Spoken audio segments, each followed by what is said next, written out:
What's poppin'? It's your boy Big Rich, Queens, New York City, where we get busy. A little Tuesday evening business, shall we? Mob Stories, Season 3. Ladies and gentlemen, come on in, wipe your feet on the rug, throw some smoke in the atmosphere. I just lit up something called Zoap, Z-O-A-P, which is rainbow sherbet times pink guava. You do the mathematics.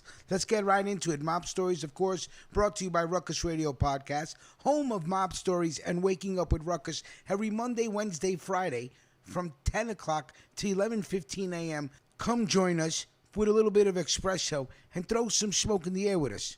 This next article coming out of the Channel 7i Team Chicago section by Chuck Godey and Barb Markoff, Christine Tressel, and Ross Widener. All four of these people. Salute.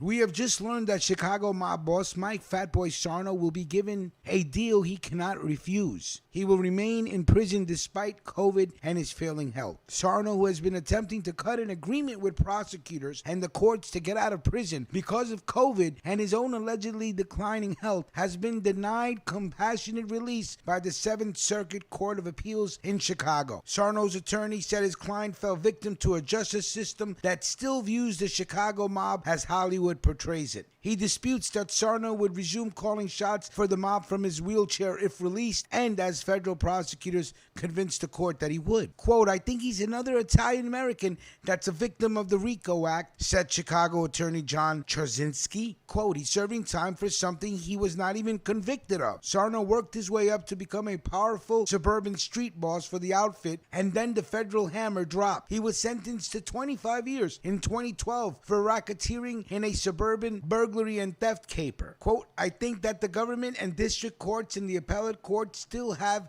this belief that there's a mafia out there that it's like you see in the movies." Quote, "They wrote in their opinion that Mike could still do what he previously did sitting in a wheelchair, and it's something that Hollywood has dramatized, and that's not the case anymore." Unquote. I agree with this man. When his health took a bad turn a few years ago, he was moved to the U.S. Bureau of Prisons Medical Facility in Springfield, Missouri, where he remains in the long-term nursing wing to this day. First known as the Fat Boy and later the Large Guy, Sarno is now 64 years old and said to be a fraction of his former self in health, size, and power. But his attorney in Sarno's story has heavyweight interest from Hollywood. It's a big producer on it. The producer, the man on fire with Denzel Washington. So they want to talk. Right now we're in talks of they want to start with the podcast and then simultaneously write a book and the screenplay. As it appears, Sarno will stay put in prison for the rest of his term. His lawyer notes that Sarno wasn't given a life sentence, but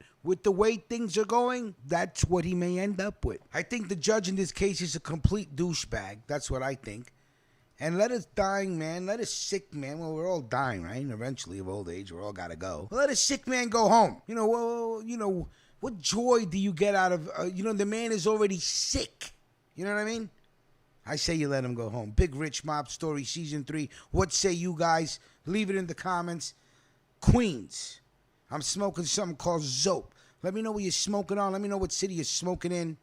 And we will talk soon. Salud.